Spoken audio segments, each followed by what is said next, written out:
ওমরে ফারুক যখন খলিফা, তখন তিনি জোহরের সালাতের পরে দেখলেন মসজিদে কিছু লোক গোল হয়ে বসে আছে। মাঝে মাঝে কিছু লোক গোল হয়ে বসে থাকে না? জরুরি কাজ থাকলে বসে থাকবেন, কিন্তু কাজ না থাকলে বসে থাকা যাবে? কারণ সমাজকে দেয়ার অনেক কিছু আছে, দায়িত্ব পালনের বোঝা বোঝা দায়িত্ব আছে। চিল্লা এখন ঠিক কিনা? ওমরে ফারুক দেখলেন জোহরের সালাত শেষ, কিছু লোক গোল হয়ে বসে জিকির করে। আসরের নামাজের ইমামতি করতে আসলেন মসজিদে নববীতে। আসরের সালাতের পরও তিনি দেখলেন গোল হয়ে ওই লোকগুলোই জিকির করে। ইয়ামানি লোক, কোন দেশি? ইয়ামানি লোকগুলো মসজিদে বসে বসে জিকির করতেছে। মাগরিবের সালাতে তিনি ইমামতি করতে আসলেন, এসে দেখলেন নামাজ শেষে ওই আগের লোকগুলো মসজিদে বসে বসে গোল হয়ে জিকির করে। কয় ওয়াক্ত দেখলেন তাদেরকে? সবাই বলেন, আরো জোরে বলেন। 3 ওয়াক্ত একই লোকদেরকে দেখে ওমরে ফারুক এবার জিজ্ঞেস করলেন, মান আনতুম, তোমরা কারা? তোমরা কারা? তারা বলল, নাহনু আল মুতাওয়াক্কিলুনা আলাল্লাহ, আমরা আল্লাহর উপর তাওয়াক্কুলকারী। তো তোমরা যে আল্লাহর উপর তাওয়াক্কুলকারী, মান আনতুম, আপনারা কারা? এরা বলল, নাহনুল মুতাওয়াক্কিলুনা আলাল্লাহ, আমরা আল্লাহর উপর তাওয়াক্কুলকারী। তো আপনারা যে আল্লাহর উপর তাওয়াক্কুল করে বসে আছেন, আপনাদের খাওয়া দাওয়া আসে কোত্থেকে? খানা জোটে কোত্থেকে? এরা বলল, আমাদের জিকির আর বুজুর্গি দেখে আশেপাশের লোকজন আমাদেরকে খাবার দিয়ে যায়। বুঝে কয় সুবহানাল্লাহ। তো ওমর ফারুক বললেন, আপনাদের জিকির আর বুজুর্গি দেখে যদি আশেপাশের লোকজন খাবার দিয়ে যায়, তাহলে তো আপনারা আল মুতাওয়াক্কিলুনা আলাল্লাহ নন, আনতুমুল মুতাওয়াক্কিলুন বা'দুকুম আলা বা'দ। তোমরা একে অপরের উপর তাওয়াক্কুলকারী। যারা খাবার দিয়ে যায় এদের উপর তাওয়াক্কুল, হেরা বাটি না নিয়ে আসলে তোমাদের জিকির থাকবে না। কথা বলেন। ওমরে ফারুক বললেন, এরপর থেকে যদি নামাজের পরে গোল হয়ে বসে থাকতে দেখি, পিটায় মসজিদ থেকে বের করবে, বের হয়ে যাও। বের করে দিলেন। এজন্য কোন যুবক সালাত শেষে মসজিদে বসে থাকবে না, সে তার কাজে যাবে। সমাজকে দেয়ার মতো, এলাকাটারে আলোকিত করার মতো, দায় দায়িত্ব পালনের মতো অনেক বোঝা তার কাঁধের উপর আছে না নাই? এজন্য আল্লাহ বললেন, ফাইদা কুদিয়াতিস সালাতু ফান্তাশিরু ফিল আরদি ওয়াবতাগু মিন ফাদলিল্লাহ। যখন জামাত সালাত আদায় করবে, আদায় শেষে তোমরা মসজিদ থেকে বের হয়ে যাও। মসজিদ থেকে বের হয়ে আল্লাহর রিজিক তালাশ করো। মিন ফাদলিল্লাহ, ফদল মানে রিজিক, ফদল মানে অনুগ্রহ। সম্মানিত ভাইরা খেয়াল রাখবেন, মসজিদের বাইরে পাওয়া যায় ফদল, আর মসজিদের ভিতরে পাওয়া যায় রাহমা। মসজিদের বাইরে কি? ফদল মানে রিজিক। এজন্য মসজিদ থেকে বের হওয়ার সময় আমরা কি পড়ি? আল্লাহুম্মা ইন্নী আসআলুকা মিন, এই দেখেন এই কথাটাই আল্লাহ বলছে, মিন ফাদলিল্লাহ, মিন ফাদল। মসজিদ থেকে বের হইলে ফদল পাওয়া যায়, মানে রিজিক পাওয়া যায়, আর মসজিদে পাওয়া যায় রাহমা। এজন্য মসজিদে ঢোকার সময় কি পড়ি? আল্লাহুম্মা আফতাহ লি আবওয়াবা। আমরা যখন মসজিদে ঢুকি আমরা বলি, আল্লাহুম্মা আফতাহ লি আবওয়াবা রাহমাতিক, আল্লাহ তোমার রহমতের যত দরজা আছে সব আমাদের জন্য খুলে দাও। আবার মসজিদ থেকে যখন বের হয়ে যায় তখন আমরা বলি, আল্লাহুম্মা ইন্নী আসআলুকা মিন ফাদলিক, আল্লাহ জামাতে নামাজ পড়লাম, তোমার দেয়া বিধান বাস্তবায়ন করলাম, সালাত আদায় করলাম, এখন মসজিদ থেকে যখন বের হব রিজিক দিয়ে তুমি আমারে ধন্য করে দাও। রিজিক কি মসজিদের ভিতরে না বাইরে?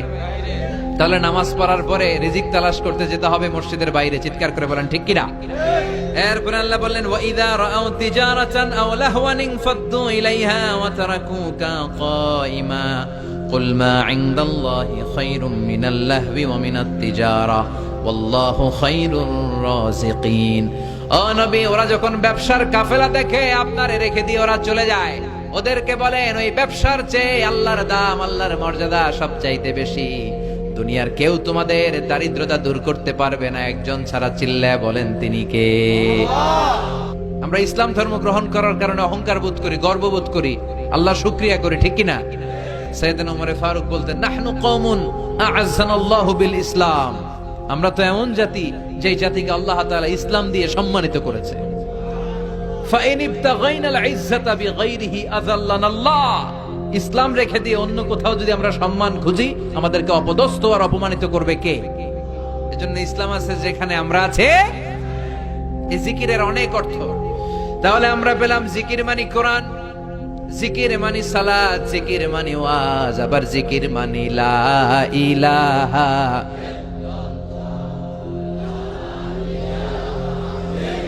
সুবহানাল্লাহ, আলহামদুলিল্লাহ, লা ইলাহা, সুবহানাল্লাহ,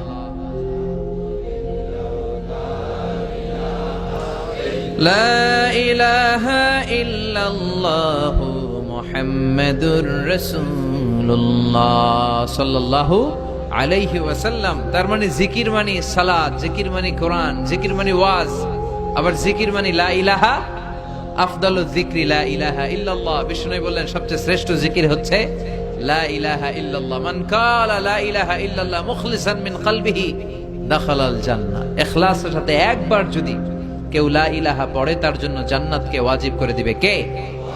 আবার বিষ্ণু বললেন লা ইয়াজালু লিসানুকা রাতবান মিন যিকরিল্লাহ। আল্লাহর জিকির থেকে কখনোই যেন তোমরা খালি হয়ে না যাও, সবটা সময় আল্লাহর জিকির দিয়ে জিহ্বাটারে ভিজিয়ে রাখবা। সব সময় জিহ্বাটারে কার জিকির দিয়ে ভিজিয়ে রাখবো? আবার বিষ্ণু বলতেন আহাব্বুল কালাম ইলাল্লাহি আরবা। আল্লাহর কাছে সবচেয়ে প্রিয় কথা চারটি। এক হচ্ছে সুবহানাল্লাহ, দুই হচ্ছে আলহামদুলিল্লাহ, তিন হচ্ছে লা ইলাহা, চার হচ্ছে আল্লাহু আকবার। আওয়াজ করে বলেন তো, এক নম্বরে কোনটা? দুই নাম্বার, তিন নাম্বার, চার নাম্বার? সবাই আওয়াজ করে বলেন, এক নাম্বার, দুই নাম্বার, তিন নাম্বার, চার নাম্বার। আল্লাহ তোমার জিকির যেন বেশি বেশি করতে পারি, তুমি তৌফিক দাও। জিকির মানে সালাত, জিকির মানে কোরআন, জিকির মানে ওয়াজ, আবার জিকির মানে জুমার খুতবা। সুবহানাল্লাহ পড়েন। এখানে জিকরুল্লাহ দ্বারা উদ্দেশ্য হচ্ছে আল খুতবাতাইন ক্বাবলাল জুমা। জুমার আগে যে দুই খুতবা আছে, এই দুই খুতবাকে জিকরুল্লাহ বলে নামকরণ করেছে কে? এজন্য আল্লাহ ডেকে বললেন, গোলাম জুমার দিনে যখন আজান হয়, জুমার খুতবা শোনার জন্য তোমরা তাড়াতাড়ি যাও। ওয়াদারুল বাই, কেনা বেচা বন্ধ করে দাও। Shut down the supermarket, close the super মল। দোকানের শাটার নামিয়ে দাও, ব্যবসা প্রতিষ্ঠান বন্ধ করে দাও, স্কুল কলেজ আদালত সব ক্লোজ করে দাও, ক্যাশ বক্সে তালা ঝুলিয়ে দাও। আদেশটা কার? জুমা চলাকালীন সময়ে, খুতবার সময় কোন দোকানপাট খোলা থাকতে পারবে? চিল্লায় বলেন পারবে? আল্লাহ বললেন দেখা যায় অল্প সময় ব্যবসা নাই, এই অল্প সময়ের জন্য তোমার সাময়িক কিছু প্রফিট নাই, কিন্তু আসল প্রফিট করিয়ে দেওয়ার মালিক কে? যালিকুম খায়রুল লাকুম ইন কুনতুম তা'লামুন। এটাই তোমাদের জন্য কল্যাণকর যদি তোমরা বুঝো। কার কথা? যদিও 2 ঘন্টা সুপার শপ বন্ধ থাকবে, সামান্য কিছু সময় বেচা কিনা নাই, কিন্তু আপনার ব্যবসায় বরকত ঢুকায় দেওয়ার মালিক কে? কেউ যেটা পারে না, পারে কে? এরপর আল্লাহ বললেন ফাইযা কুদিয়াতিস সালাতু ফান্তাশিরু ফিল আরদি ওয়াবতাগু মিন ফাদলিল্লাহ ওয়াযকুরুল্লাহা কাসীরান লাআল্লাকুম তুফলিহুন। সুবহানাল্লাহ পড়েন। এবার আল্লাহ বললেন, গোলাম যখন সালাত শেষ হয়, জমিনের মধ্যে ছড়িয়ে পড়ো, আর জমিনের মধ্যে আমার অনুগ্রহ আর রিজিক তালাশ করো, বেশি বেশি আমার জিকির করো। সফলতা দান করবে কে? ইসলামের দেয়া বিধিনিষেধ হচ্ছে নামাজ শেষ আপনি জমিনে চলে যাবেন। নামাজ যখন শেষ হয়ে যায় আপনি মসজিদ থেকে বের হয়ে যাবেন। ছাত্র চলে যাবে তার কলেজে, টিচার চলে যাবে শিক্ষকদের কমন রুমে, মেম্বার অফ দ্য পার্লামেন্ট চলে যাবে পার্লামেন্টে, ঠিক কিনা? কৃষক চলে যাবে মাঠে। সালাত শেষ হওয়ার পরে মসজিদে বসে থাকা যাবে? কথা বলেন। ফান্তাশিরু ফিল আরদ। বিষ্ণু ঈসা ইসলাম যখন মদিনায় গেলেন, মদিনায় তখন দুর্ভিক্ষ, ঘরে খাবার নাই, মানুষের পেটে দানা পানি নাই, ওটের উলানে দুধ নাই, বাজারে জিনিসপত্রের চড়া দাম। কি করবে মদিনার লোকেরা? খাওয়ার কিচ্ছু নাই। মদিনা থেকে একটা কাফেলা শাম দেশে রওনা হলো, যে শাম থেকে পণ্যের কাফেলা নিয়ে যখন ফিরবে, লোকজন কিছু অল্প দামে জিনিসপত্র কিনবে আর জান বাঁচাবে।